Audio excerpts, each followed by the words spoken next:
Hello, fellow foodies. Welcome back. This is Dr. Cassandra Quave, your host for Foodie Pharmacology, the science podcast for the food curious. This week, we're going to dive into the topics of food justice and building culture and community around our food systems.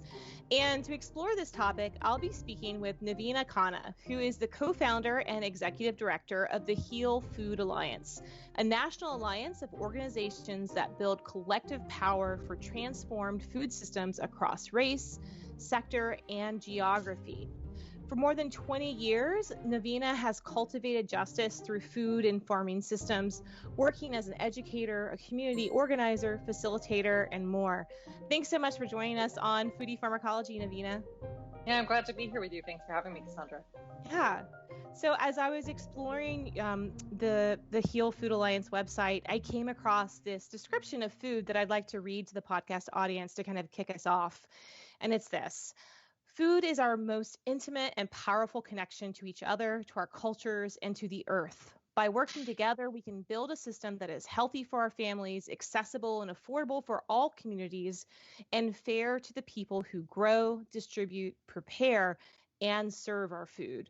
To transform our food system is to heal our bodies, transform our economy, and protect our environment.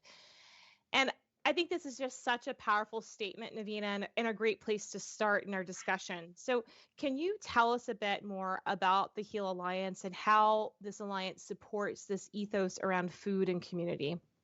Yeah. Thanks for grounding us with that. That's the premise that we build our whole platform around, right? That we know that food and our food system touches all of our lives, right? Whether we have enough access to it, whether we can afford it, whether we actually have the right and the means to grow food ourselves, we have the ability to procure it. It touches all of us. So if we even just think about this country in the United States, right? All 300 million people here eat every day, right? We know right now during COVID, as things are even worse than they were before, 1 in 3 families is going hungry. So not to say that everyone has easy access to food, but that it touches all of our lives. And when we look at how that shows up, right, it's like 21.5 million people work in the food system right now. So that makes it the biggest sector, economic sector in this country. And 5 of the 8 worst paying jobs are in our food system. We know that our food system is, as it is right now, is fully responsible for at least a third of greenhouse gas emissions, right? So when we're talking about climate chaos, we know that our food system as it is both a driver of climate chaos and, of course, is directly impacted when there are droughts or wildfires or floods. It is people who are most closely connected to the land that are most readily impacted by those disasters, right? It shows up all the time, for example, kids and whether they are able to learn in schools. Like if they did not have, we all know when we eat better, we're able to pay better attention. We know that a lot of the, behavioral issues and things like that young people face in schools have to do with whether or not they're like fed well or whether they're, I know I get cranky when I'm hungry, right? It happens to all of us. There's just so many aspects of our lives, whether we're talking about our immigration system or, like we already said, the environment, labor, so many different aspects where food literally, is the reason why policies are shaped the way that they are, why our society is shaped the way that it is. And for so many of us as people in community, in our families, with our friends, we come together around food, right? We invite people in for a meal that we made. For so many of us, it's the way that we understand our connections to our culture or our traditions, right? It's like, my friend's grandmother's lasagna, right? Or like my grandmother's pickle, whatever it is that, like this recipe, you got to try this thing. We become known for those foods. And that's so much of what brings us together as community. So we know that as a society, right? That food is like this, whatever, like the hub in a wheel that connects to everything. And what I and so many of the folks that I've been in movement with for a long time now, we're seeing is that so many of us were all confronting this food system that is really dominated by just a handful of corporations, is really upheld by both a historical and current reality of racism, of stolen land, stolen labor, stolen lives, but that we were each trying to fight pieces of the system on our own, right? So like workers weren't getting paid well enough and were working under bad conditions. Farmers are making less than poverty wages in most cases if they're independent farmers. Many people, whether in urban or rural areas, don't have access to enough good food. We know that we're facing mass biodiversity loss, all of these things, and that none of us on our own can take on this entire system, right? So part of the vision for HEAL is bringing together organizations, movement, infrastructure from different sectors to really be able to together name that we're facing a shared problem, and that if we can understand each other's issues enough and fight for each other's issues enough together, then we can amass the collective power to confront those who actually hold the power right now and are the tiny group of people that are actually benefiting from the system as it is right now. That's great. And the name HEAL in your system stands for a health, environment, agriculture, and labor. And I love the symbolism there because it is about healing our bodies, it's about healing the planet, it's about really understanding how all of these very complicated systems are intertwined. Yeah. Can you give us some examples of the types of activities that the Alliance is involved in when it comes to supporting these spaces and the people that really contribute to the food system? Yeah. So just to go back to our name for a moment, I think sometimes we, as we're just like, oh yeah, we're Heal Food Alliance, and we named that acronym. But you're absolutely right that so much of this is about healing just who we are as people and what it means to be in relationship with each other and be in relationship with this amazing planet that we live on, right? Yeah. So like that's a huge, just like what we're envisioning is restored relationships between people and our planet.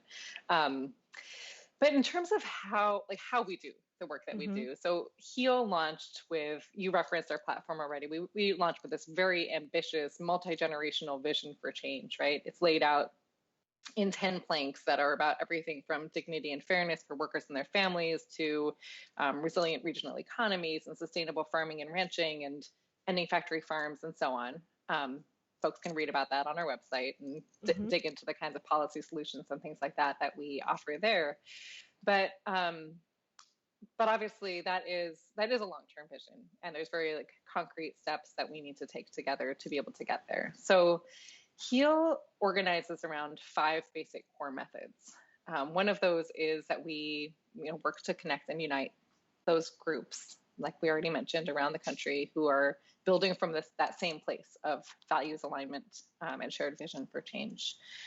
So we do that through literally, in non-pandemic times, like hosting convenings of leaders and organizations, particularly Black, Indigenous, and people of color who are leading this change in their communities and bringing folks together to be in a room, share culture, share story, strategize together. And that's where all of our campaigns and programs and everything are birthed are through those relationships and that building that happens through connecting and uniting groups.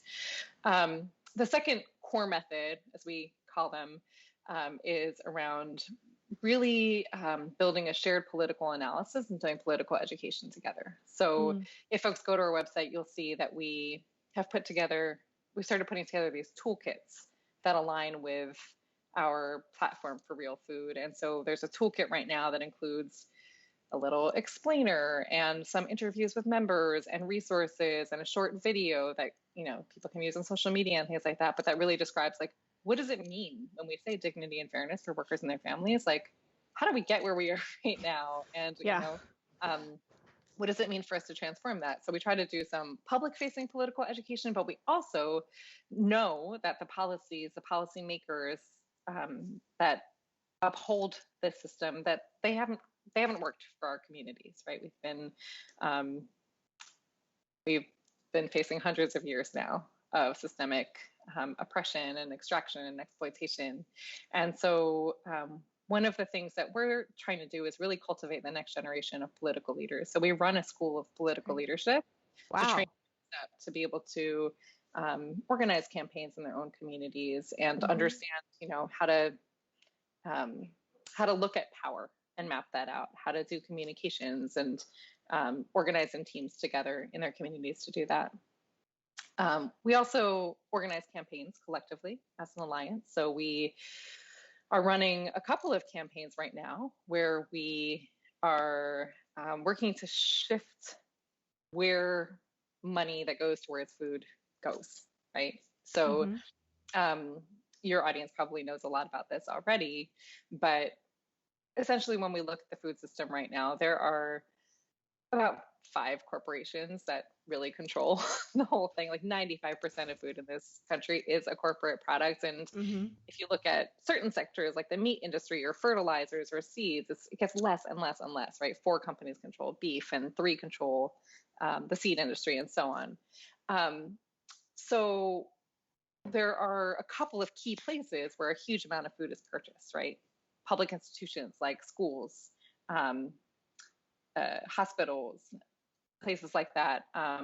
Big cafeterias, big food service companies are another one. So we actually run campaigns to shift where public dollars are going towards food, and run campaigns to shift how the corporations themselves are profiting from each other and locking out small farmers and locking out sustainable practices. And then we do work together to advance a shared narrative and try to shape culture in that way. And of course, to really organize the resources that are needed for BIPOC communities to be able to lead in the ways that they have been leading, but have been completely under-resourced in doing so. So those are kind of like the 5 core methods. That's great.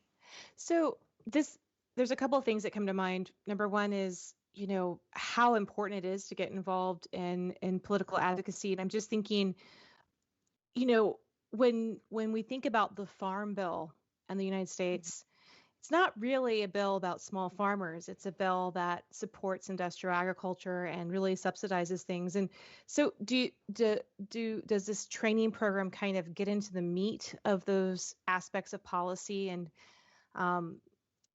it's very complicated, huge budget put towards these things. So how do you even begin to address something that's just so huge in our political economy?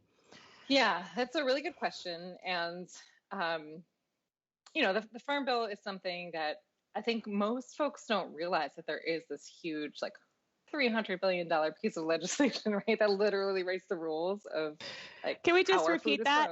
Yeah. $300 billion. Again, also heavily positioned towards a lot of these, corn for meat rearing, and not necessarily towards healthy foods that are going to our communities. Yeah, and not necessarily towards, the kinds of environmental conservation and stewardship that many growers, they're the ones who've been stewarding our land for a really long time and need to be supported to be able to do that. Yeah. But instead, they're being forced to, be part of a market system that really is about subsidy of those kinds of crops that you mentioned. So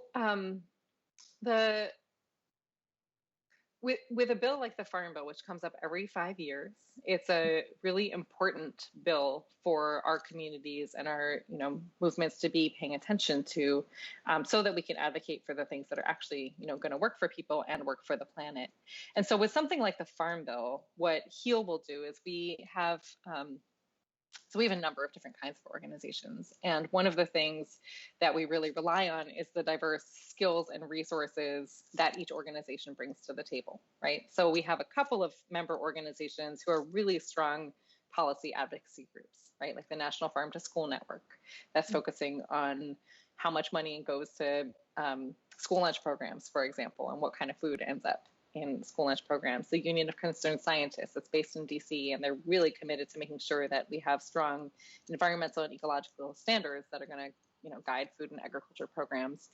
And organizations like those, they have a lot of expertise in how to work on policy. So what we will do as HEAL and as our membership is make sure that we're in deep conversation with our membership about what's actually needed.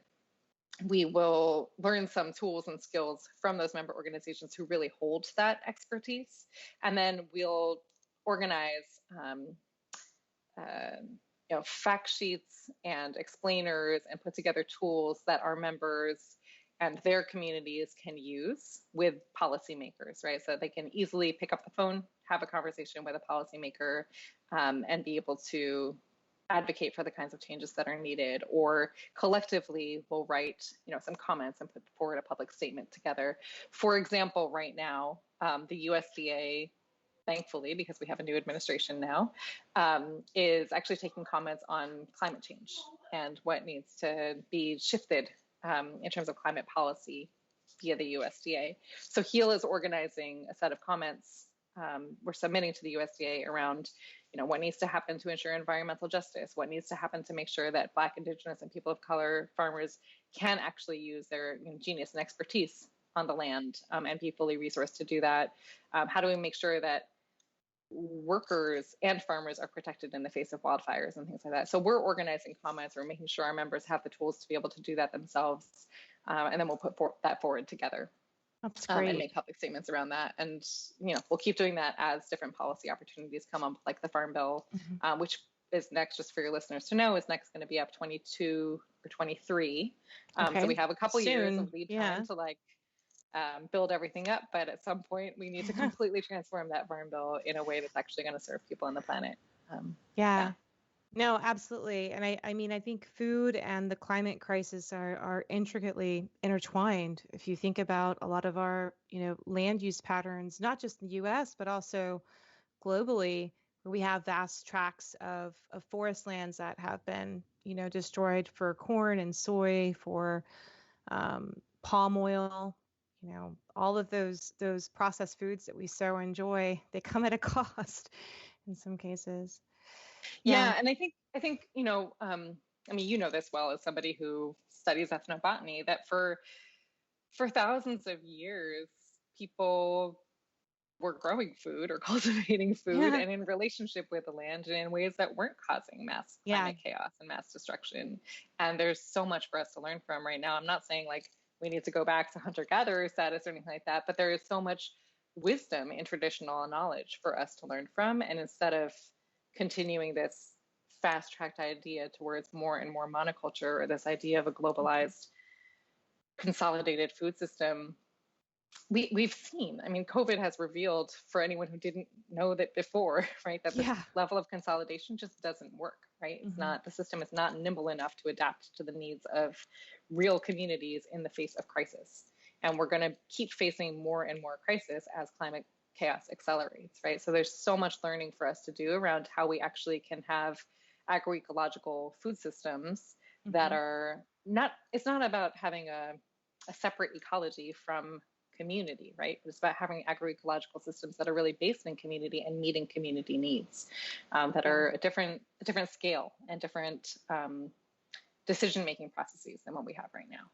Absolutely. And we'll incorporate or reincorporate a lot of the biodiversity that we lack in broad scale monoculture. Well, speaking of COVID and the shifts that we've seen in communities, and since HEAL has, your fingers are on the pulse of communities and farms and community gardens, have you all observed any changes in kind of community engagement with gardening? You can see in some way when you go to, local nurseries or, places where you can buy seeds and tomato cages, at least here in Atlanta, they've sold out of a lot of things they did last spring. And again, we see a lot of these are selling out again. So it seems on the surface to indicate that people are getting more into home gardening for vegetables. But is this observed as well? Yeah, I think that that's been happening everywhere, right? Which is great, right? Folks are like, oh, let me plant my own food. Let me understand my garden better. People are seeing what kind of bird species come around in a different way. And that's wonderful. And I think it's really a special time that folks, Mm-hmm. I don't think, I don't think anyone, or I hope that folks will not, completely remove themselves again from at least having some Yeah. relationship with how their food is grown. But I think even more than just that, maybe one of the things that I want to emphasize is that, when we first confronted this pandemic, when the crisis hit, the folks who were most prepared to Mm-hmm. be able to actually, feed their communities or grow food and try to, get it to folks are folks who are based in community and already have the relationships that are Yeah. necessary to like even know where things are needed, right? And what we found, just talking to our membership, was folks were really easily able to pivot from running, for example, like running a garden program to saying, you know what, we know the farmers here and we know what communities need food. So we're going to just, instead of using our truck to just pick up some soil right now, we're going to go pick up some food from those farmers and make sure it gets to community, right? Or we're going to start a feeding program like through a Mm-hmm. community kitchen that we have access to or whatever. We really saw that it was primarily BIPOC folks based in community that were able to like take that leadership and Yeah. swiftly respond. At the same time, they, as has been happening, don't necessarily have access to basic resources to be able to do that, right? Things like a refrigerated truck that costs maybe $15,000, or a suitable washing or packing station to be able to box up the food Mm-hmm. to give to folks. And what we were reminded is how often institutions like the USDA and other government programs that are supposed to be supporting farmers to be able to feed community, right? That's what the Farm Bill was actually designed for, is for Yeah. farmers to be able to feed community. How much they have failed frontline groups, and how much they have failed particularly BIPOC communities to be able to do what's needed for us to have those crisis-proof food systems. And I think part of what it means for us to be in real community going forward is making sure that that infrastructure, that basic infrastructure, is in place in our communities for us to have the resilience needed going forward. And so I think what that means sometimes is just like really becoming more aware of like who owns what in our communities, and how we invest together into that kind of like stewardship of the resources. And I Yeah. know that that's like a really broad term, but to think about, for example, like um, it, what does it mean for us to move from um, 5 grocery brands basically owning everything, including all of the trucking and the distribution sites, Mm-hmm. for food to get to communities, to us moving to a place where actually, we have a community run food cooperative that can store food, and that has a trucking system to be able to get not just produce, but also grains and meat and other things Yeah. that need to eat. And we have to both build out those systems in our communities and fight the bad policies and bad corporations that are making it impossible for those to thrive. To do that. Yeah. I immediately am thinking of, the utility of such an approach, and also addressing food deserts, right? Where especially BIPOC communities are disenfranchised from being able to access fresh, healthy, nutritious food within their communities, because the grocery store is located at such a far distance or in a neighboring town. Um, I think another challenge is access to land, Mm-hmm. right? Is Yeah, is definitely. Yeah. Mm-hmm. Yeah, I mean, I just want to name uh, the use of the term food desert is something that we really try to avoid, Okay. and for a couple of reasons. One of them Okay. being that it's very very intentional where those grocery stores are placed, right? It's not Mm-hmm. just that there's an absence of food in one area that didn't happen by accident, right? We call it food apartheid, right? That it's been Okay. Yeah. decided, in Yeah.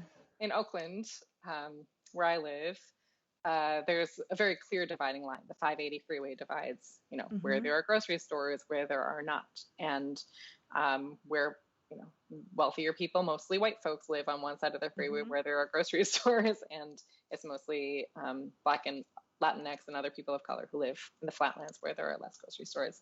So that's one reason why. But the other one actually gets back to what we were talking about in terms of traditional knowledge. And my sister, Lillian Hill from Hopi Nation, really reminded me and all of us that her community and other desert communities, indigenous folks, have actually been growing food and feeding themselves in deserts for thousands of years. That's And a really for great us point. to say that a desert is not a place with food actually erases so much knowledge and brilliance and tradition that we're actually all going to need as we face more and more drought too. Thank you for sharing that perspective, because, I haven't come across that. It's not something that's really talked about in the academic literature, and we should be talking about this, because you're absolutely right. My mind's kind of blown right now. You're absolutely right. This is, yeah. Wow. Brilliance. But what you just said about access to land is actually, a really important point for us to remember, not only in terms of who has access to land to be able to grow their own food today, but also the fact that here in the U.S., having land, having a home is so much of how people build capital and build wealth. But for us to remember when we're talking about, who are the communities that have been most marginalized, most disenfranchised, that that's an intentional system that has excluded folks from having access to land and the building of wealth. And when we think about the foundations of this food system that we have, this dominant food system that we have now in this country, is obviously a really harmful food system in so many ways. But the dominant system before the land was stolen from indigenous people was not. The dominant system was there were thriving food systems here, right, that worked with nature. And what we have now is the result of land theft and genocide, cultural and physical genocide. And then, of course, the stealing of people and their lives to work for free on that land to grow food. And that's that same ideology of, that we can just kill off a group of people, we can exploit another group of people for their labor in order for a handful of folks to profit, is the same thing that we have today, right? We've calcified those systems with a separate class of, who works the land and who owns it, right? With immigration policy that mirrors that, right? That if you're working the land, then you can be here in order to work the land or work in our food system, but not,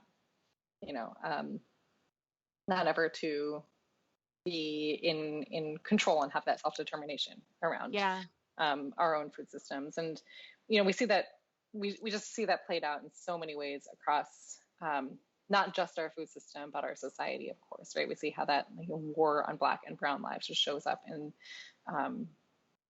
so many different ways. And part of what we're talking about when we're talking about transforming our food system and getting to a place where we actually can thrive, like, that requires the undoing of white supremacy, right? It requires the undoing of that colonial mindset and an undoing of capitalism that relies on that extraction and complete exploitation of people's lives.